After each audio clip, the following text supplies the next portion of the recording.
ଗତକାଲି ନିଖୋଜ ଥିବା 5 ଯୁବକଙ୍କୁ ଉଦ୍ଧାର କରିଛନ୍ତି ପୁଲିସ ଓ ବନ ବିଭାଗ କର୍ମଚାରୀ।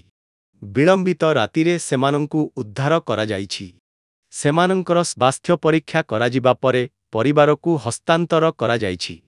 ସୂଚନା ଅନୁଯାୟୀ ସପ୍ତଶଯ୍ୟାକୁ ବୁଲିବାକୁ ଆସିଥିବା କଟକ ଜିଲ୍ଲାର 5 ଜଣ ଯୁବକ ଗତକାଲି ରବିବାର ସନ୍ଧ୍ୟାରେ ଜଙ୍ଗଲ ଭିତରେ ନିଖୋଜ ହୋଇଯାଇଥିଲେ।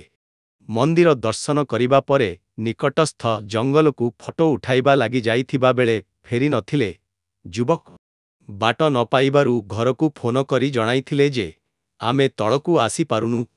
ପରିବାରର ଲୋକଙ୍କଠାରୁ ସୂଚନା ପାଇ ପୁଲିସ ଓ ବନ ବିଭାଗ କର୍ମଚାରୀମାନେ ସେମାନଙ୍କୁ ବହୁତ ଖୋଜାଖୋଜି କରିବା ପରେ ବିଳମ୍ବିତ ରାତିରେ ସେମାନଙ୍କର ଖବର ମିଳିଥିଲା।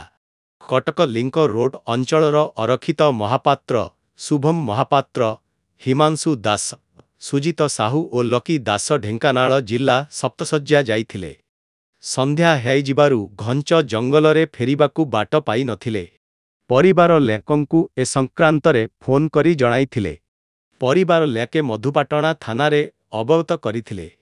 ମଧୁପାଟଣା ଥାନା ପୁଲିସ ଏ ସଂକ୍ରାନ୍ତରେ ତୁରନ୍ତ ପୁଲିସ ମୁଖ୍ୟାଳୟର କଣ୍ଟ୍ରୋଲ ରୁମକୁ ଅବଗତ କରିଥିଲା।